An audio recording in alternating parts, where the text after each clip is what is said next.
নতুন একটা ভিডিওতে সবাইকে স্বাগতম।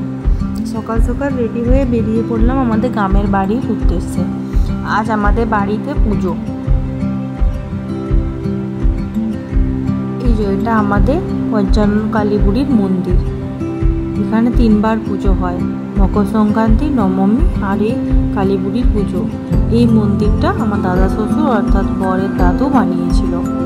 এটা আমাদের নিজেদেরই ঠাকুর, কিন্তু বেশি আসা হয় না, যেহেতু বাইরে বাড়ি বানানো হয়েছে তাই জন্য পুজোর সময়তেই আসা হয়। এখানে একজনকে সব দায়িত্ব দেওয়া আছে, সেই সব কিছু করে। এখানে পুজোতে প্রচুর লোক হয়। এই গ্রামেরই একটি পুজো, সকল মেয়েরা বউরা এই পুজোতে আসে। এবছর আমরাও সবাই মিলে গেছিলাম, আমি, মা, বাবা, বুনু, আমার বর, কাকিমা, পিসিমণির ছেলে এবং বৌমা। এখানে দেখছো কালীগুড়ি যারা ভক্তা হয় তাদের ওপরে ভর করে। আর এগুলো হচ্ছে ধুনা পড়ানো। অনেকে মানসিক করে ধুনা পড়ানো, তাদের মানসিক পূরণ হলে ধুনা পড়াতে হয়। এখানে দুপুরে খাওয়া দাওয়ারও ব্যবস্থা আছে। মায়ের প্রসাদ এখানে পাওয়া যায়, কুপন কেটে মায়ের প্রসাদ গ্রহণ করতে হয়। 6000-7000 জন লোক এখানে খায়। পুরো গ্রাম সেদিন এখানেই মায়ের ভোগ খায়।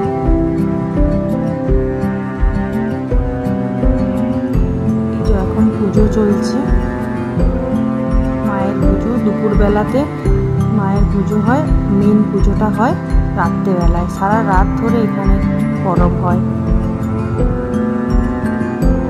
এটা হচ্ছে কালী বুড়ি ভক্তদের উপরে ভর করে।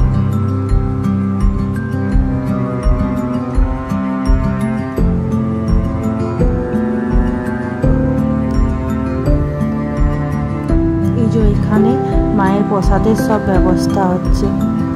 মায়ের প্রসাদে ভাতই থাকে, ভাত, মাছের টক ঝোল, শুক্তো, শাকের ঘন্ট, চাটনি, পায়েস, মিষ্টি, অনেক কিছু হয় মায়ের প্রসাদে। আমরাও প্রসাদ গ্রহণ করতে বসে পড়লাম।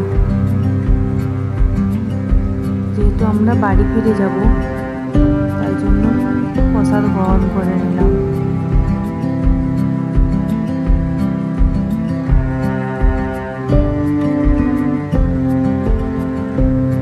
আমরা বাড়ির পথে আবার একটা বছর পর আসবো এখানে। আমরা 5 জনে এসেছিলাম টোটোয় করে, আর বাবা আর বোনও এসেছিল বাইকে করে। যদি আমার ভিডিওটা ভালো লাগে অবশ্যই চ্যানেলটিকে সাবস্ক্রাইব করবেন।